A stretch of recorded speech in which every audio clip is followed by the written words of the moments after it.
I came and I approached the young woman. I said, excuse me, what's going on? But there was no type of communication with the woman whatsoever, because all she kept saying is, shut up, shut up, shut up. I couldn't even, she did not even give me the opportunity to be like, take the parking. Just take the parking. It's not that serious. Take it. If that, she didn't give me the opportunity. She kept cursing me out. She kept degrading me, calling me white trash. Get the you white trash. You're not gonna get this parking. All I was telling her is, let's wait for the police. Let's wait for the police. Let's wait for the police to see who's gonna get the parking. If we could find out to get that camera to see how I was sitting on my step for 45 minutes, I haven't done absolutely nothing. We were waiting for the police to come. While I was sitting there for 45 minutes, there was a group of people. No one came to defend anything. No one came to break absolutely anything. Meaning to push her on the side, because the words she was saying, and not only to me, to all the other colored people around me, calling us Mexicans, calling us that we're illegal here, a bunch of insane things. Then she was disrespecting my daughter, misgendering her, calling her a man, calling her a tranny, calling a guys. transvestite. I don't know the words that this woman that came out of her mouth. It was unbelievable. We need to make that clear though. She started the racial comments. Right. I was just thinking about my mom, you know, because I know the parking was being held for her. I just, for the safety of my mother, I wanted to see what was going on. The moment my mom had arrived and approached her calmly, she just started calling her racial slurs, threatening her, calling her old ugly. She wouldn't shut up. She The wouldn't whole shut up 9 yards. whatsoever, like at all. The whole 9 yards. So I officially got out the building, and I slightly approached her to see what was going on. And I was like, "What happened?"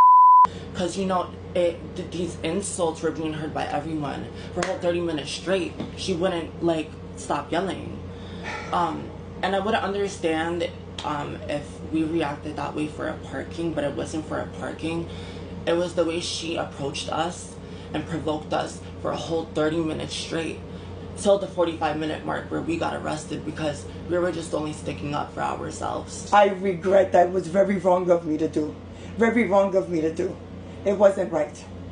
It wasn't right. I regret it. But to get humiliated and mentally abused for 45 minutes, her calling me names and provoking the situation. I apologize for approaching myself the way I did after being provoked. It's not the answer. And she knows the truth. I have hundreds of calls left threatening me, telling me how they're gonna come and kill us, degrading my daughter, misgendering her in the only horrible way possible. I never in my life has experienced such trauma.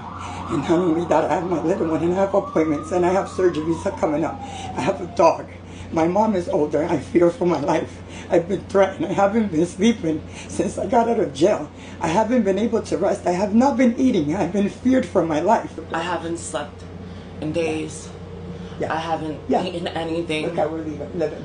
I haven't got to step outside. I usually don't ever step outside, but you know, at the moment prior to this this situation that happened, I was just starting to feel comfortable in my own skin to step out, and I can no longer do that.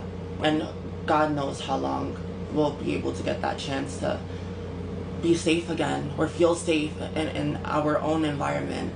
Trying to break into our building is not the way. Right. Hundreds of death threats is not the way. Coming for my disabled brother that can't walk, can't fend for himself, he's only 12, is not the way. I'll never do that again. Ever. I learned my lesson. I will never do something like that again, and I will never condone something like that ever again. You want the parking? Take it. It's not worth this. This is not worth it.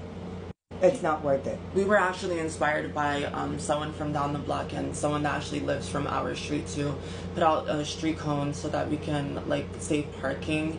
It wasn't intentional to really block or make traffic or not let people park where they rightfully should, but out of that inspiration and the havoc of having crazy parking situations in general in the Ridgewood community, we just felt inspired by others to also be a part of that, but it wasn't meant to hurt anyone. Right.